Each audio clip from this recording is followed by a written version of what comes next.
Bienvenido. Bienvenido a nuestra sesión 25, estudiando y meditando en la Carta Universal de Jacobo, conocido como Santiago. Ahora vamos a investigar la última parte de la carta, del capítulo 5, solo 3 versículos del 13 al 15. 13 al 15 del capítulo 5 de Santiago. Acompáñenme, por favor, leyendo de la Reina Valera 95. ¿Está alguno entre vosotros afligido? Haga oración. ¿Está alguno alegre? Cante alabanzas. ¿Está alguno enfermo entre vosotros? Llame a los ancianos de la iglesia para que oren por él, ungiéndolo con aceite en el nombre del Señor. Y la oración de fe salvará al enfermo, y el Señor lo levantará, y si ha cometido pecados, le serán perdonados. Observando en nuestro sistema inductivo, debemos prestar mucha atención a este pasaje para ver no solo lo que el apóstol nos dice, sino también lo que no nos dice. A veces pasamos por alto el verdadero mensaje de un pasaje por no fijarnos no solo en las palabras, sino en la manera del autor de expresarse y uh, de un pasaje claro, la inspiración del Espíritu Santo en escoger qué decir, cómo decirlo y lo que no expresa. Bueno, Santiago expresa sobre los sentimientos, el ánimo y el estado de la salud física, tanto como la espiritual, y la relación con el pecado. 5 puntos otra vez sobresalen en nuestro pasaje, tomándolos en sentido inverso, no por ningún motivo especial, excepto quizás para posponer uno de los puntos de más controversia hoy día. No toda enfermedad es el resultado del pecado, dice Santiago en el versículo 15, pero la enfermedad física sí puede ser conectada a alguna falta moral o espiritual, y la sanidad en realidad puede ser la salvación, el perdón de los pecados. En segundo lugar, vamos a ver que la sanidad es dada por el Señor, no por nadie que tenga un don especial. Y en tercer lugar, el ungir con aceite puede referirse no solo a un ejercicio de la fe, sino también a un uso medicinal del aceite. Vamos a ver cómo sale esto. Y cuidado con unos conceptos que vamos a ver. Y en cuarto lugar, subiendo en el texto, las alabanzas no se sugieren como antídoto al desánimo, sino como expresión del ánimo, ese ánimo mismo. Y aquí hay otra advertencia que nos da este pasaje. Finalmente, con la primera parte de este texto del versículo 13, la persona afligida no recibe la sugerencia de animarse cantando canciones, sino sencillamente esta exhortación de orar, la oración. Regresemos al punto primero, en realidad el último asunto que Santiago menciona. No toda enfermedad es el resultado del pecado. Nos acordamos de la pregunta que hicieron los discípulos a Cristo, ¿verdad? Cuando vieron a un hombre ciego. ¿Quién pecó, este o sus padres, para que haya nacido ciego? Lo leemos en Juan 9, versículo 2. En todo el mundo se ha asociado la pobreza, la enfermedad, una discapacidad o deformidad física como el resultado del pecado. Tal vez no se llame exactamente así, pero es la idea popular. Nadie viene de la nada, va el dicho. Si tú sufres es porque tus papás hicieron algo malo. Si eres bendecido es porque tú hiciste algo bueno. Sí es cierto que en la vida reconocemos la ley de la siembra y la cosecha, pero no podemos categóricamente decir que todo mal viene por un previo mal cometido por uno mismo o por los padres o los antepasados. Los hindús dicen que es por el karma de una vida pasada, pero sabemos que eso no es verdad, porque lo que Dios revela, la verdad que Él revela, nos enseña que esta vida es la única que tenemos. Pero también la palabra nos revela que sí hay una conexión fuerte e íntima entre lo que se hace con el cuerpo y lo que pasa en el espíritu. El ánimo no es lo único que es afectado por las malas acciones, las actitudes. Además, nos acordamos que uno de los sinónimos de la salvación es la palabra salud. Tiene que ver no solo con el cuerpo, sino también con el alma. Lo que el Evangelio de Cristo ofrece al hombre no es solo el perdón de los pecados y un hogar del cielo al final de esta vida. Qué grande que son esas promesas y bendiciones. Pero el Evangelio es de verdad, ofrece una salud verdadera para la persona en la integridad total de su ser, espíritu, alma y cuerpo, como dijera San Pablo. En segundo lugar, escuchamos a Santiago decir que es el Señor que levantará al enfermo. La sanidad es dada por el Señor, no por alguien que tenga un don especial. Aunque oramos y ungimos al enfermo con aceite en el nombre del Señor, dice Santiago, llamando a los ancianos de la iglesia, no somos nosotros, ni es nuestro supuesto don que lo levanta, es el Señor mismo. Debemos tener cuidado entonces con lo que muchos llaman el don de la sanidad o don de sanar. Muchos de los famosos evangelistas que han ejercido este don no han vivido de una manera que agrada ni que glorifica a Dios. Uno en particular realmente por su propio testimonio dice que recibió su supuesto don de sanidad por parte de un curandero, un chamán de los indios norteamericanos.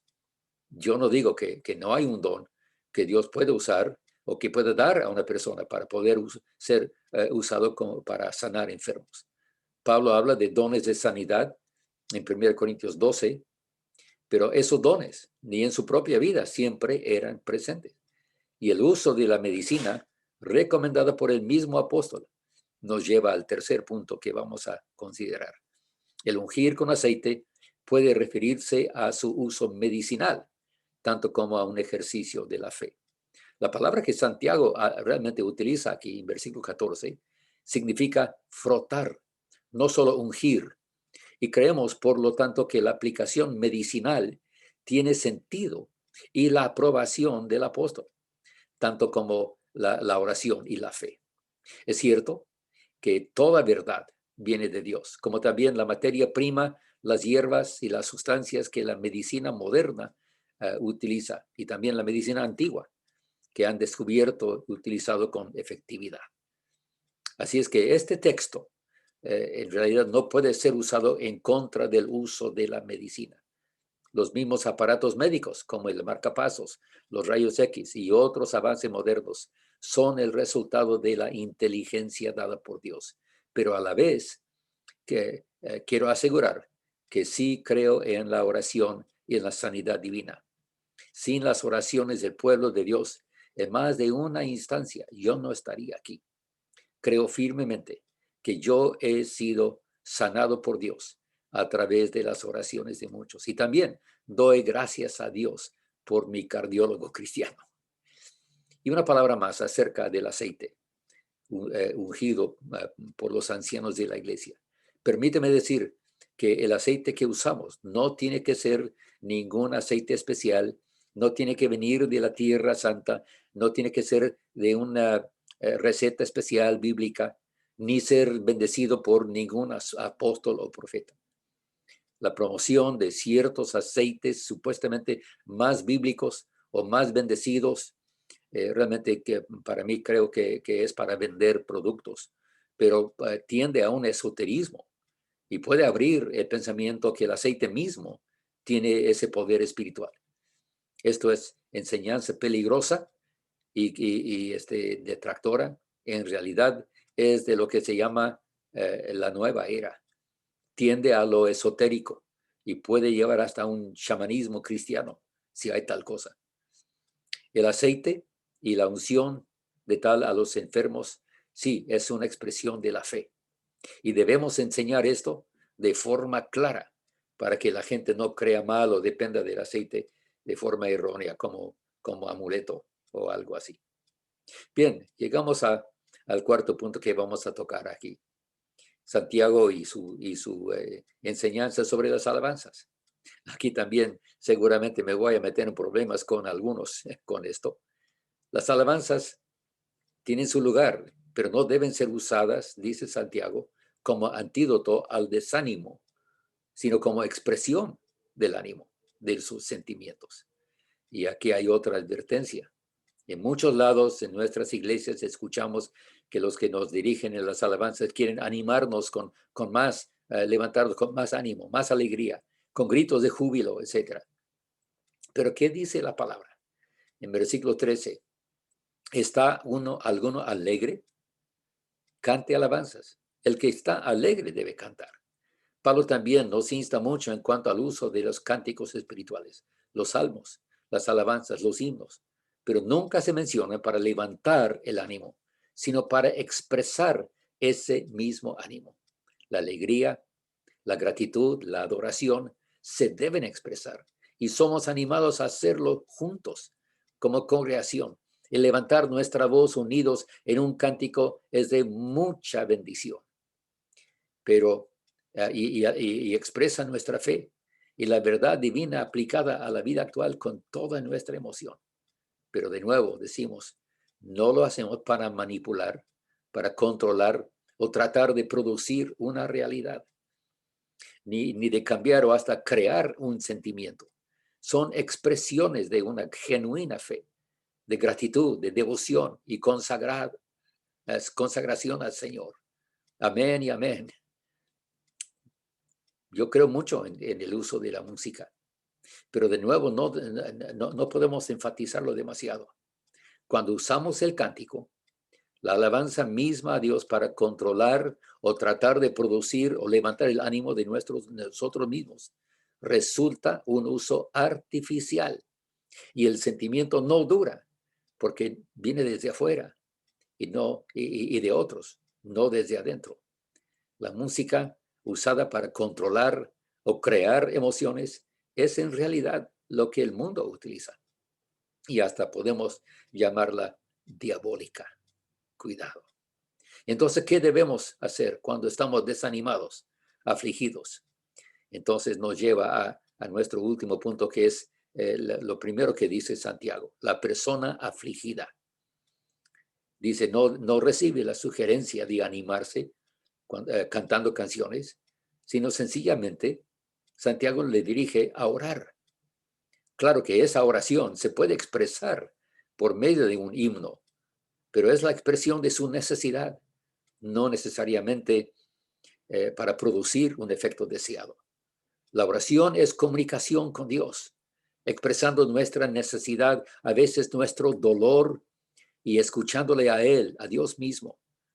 Solo hay que leer mucho de los salmos de David para darnos cuenta que abarcan la gama total de los sentimientos humanos, desde la profundidad del dolor y el desánimo hasta las alturas de la alegría, el gozo y el contentamiento en intimidad con Dios mismo y en su amor. Está bien clara esta verdad.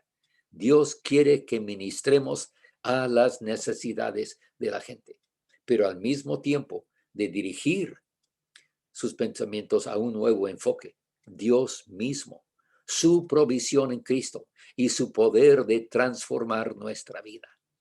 Una cosa es darnos cuenta de nuestra necesidad, pero es otra cosa obsesionarnos con esa necesidad y olvidarnos de que hay un remedio por cada problema humano, en especial por el problema del pecado.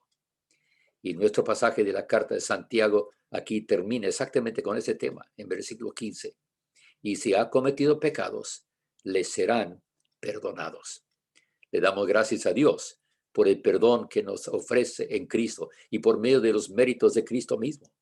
El perdón es el principio del don de la salvación, el rescate de la culpa, la pena y el poder del pecado.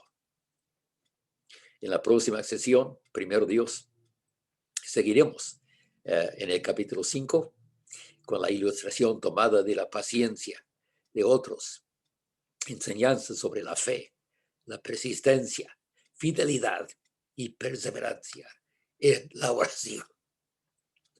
Que Dios me lo bendiga. Dios te bendiga. Dios te bendiga.